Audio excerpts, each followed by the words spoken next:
मैं गरिमा अग्रवाल आप सभी का वंदन करती हूँ, अभिनंदन करती हूँ। आइए आज हम सुनते हैं धर्मराज जी की कहानी। लेकिन उससे पहले हमारे चैनल को कर दीजिए लाइक और सब्सक्राइब। दो माँ बेटी थी, बहुत गरीब थी। माँ रोजाना दूसरों के घरों में चक्की से आटा पीसने जाती और थोड़ा सा आटा बचाकर ले आती और उनके आटे में कंकर पत्थर मिलाकर आती थी। यह बात बेटी को अच्छी नहीं लगती थी। वह बोलती कि माँ चोरी नहीं करनी चाहिए, धर्मराज जी लेखा लेंगे तो पाप भोगना पड़ेगा। वह अपनी माँ को रोजाना समझाती थी, लेकिन बुढ़िया नहीं मानती थी। वह चिढ़ जाती थी और बेटी से कहती कि तेरे को काले कुत्ते से परनाऊंगी। वह थोड़ी बड़ी हुई तो उसकी माँ कहती कि अब तेरी शादी का समय आ गया है। वह घबरा जाती और धर्मराज जी से प्रार्थना करती कि आप सबका लेखा जोखा लेते हो, मेरी रक्षा करना। अब उसकी प्रार्थना धर्मराज जी ने सुनी। धर्मराज जी खुद ही काले कुत्ते का रूप बदलकर घर के बाहर आकर बैठ गए। जीभ लपलपाती हुई वह लार टपक रही थी। माँ बाहर निकली तो देखा कि काले रंग का कुत्ता बाहर बैठा है। माँ खुश हुई और कुत्ते को अंदर लाकर उससे बेटी की शादी करके विदा कर दिया। आगे आगे कुत्ता, वह पीछे लड़की चले जा रहे थे। उसे कुत्ते में बदबू आ रही थी, लेकिन वह उसकी गंदगी पोंछती रही और पीछे पीछे चलती रही।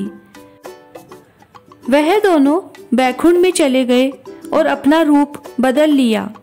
वह लड़की बहुत खुश हुई। उसने धर्मराज जी के पांव पकड़ लिए। धर्मराज जी ने कहा कि तुम हमें रोजाना याद करती थी, इसीलिए हम ही तुमसे शादी करने आए। अब वह बड़े आराम से बैकुंठ में रहने लगी। थोड़े दिन बाद उस लड़की की माँ मर गई तो धर्मराज जी पहचान गए और उसे सोने का पोड़सा बनाकर एक कोठे में डाल दिया। अब उसी दिन उस लड़की ने धर्मराज जी से कहा कि महाराज, मैं ये सारे कमरे देखना चाहती हूँ। धर्मराज जी ने कहा कि तुम सारे कमरे देखकर क्या करोगी, लेकिन उसने जिद करी तो धर्मराज जी ने सारे कमरे दिखाए। सब में मृत्युलोक से आए हुए प्राणी बैठे थे। सभाएं लग रही थी, सबको अपने अपने कर्मों की सजा मिल रही थी। वह सबको देख देख कर बंद करती रही। आखिर में आखिरी वाला कोठा खोला तो उसमें उसकी खुद की माँ लेट रही थी और आंख में चाकी का कीला घूम रहा था। यह देखकर वह डर गई और धर्मराज जी को बुलाया और पूछा, ये क्या हो रहा है? उन्होंने बताया कि ये तुम्हारी माँ है और यह अपने कर्म की सजा भोग रही है। यह देखकर बेटी रोने लगी और कहा कि ये आपकी भी सास है, इनको एक बार मृत्युलोक में भेजो और याद दिलाओ कि धर्मराज जी का उद्यापन करे। धर्मराज जी ने उसकी माँ को वापस मृत्युलोक में भेजा और उससे कहा कि तुम धर्मराज जी का उद्यापन करके आओ।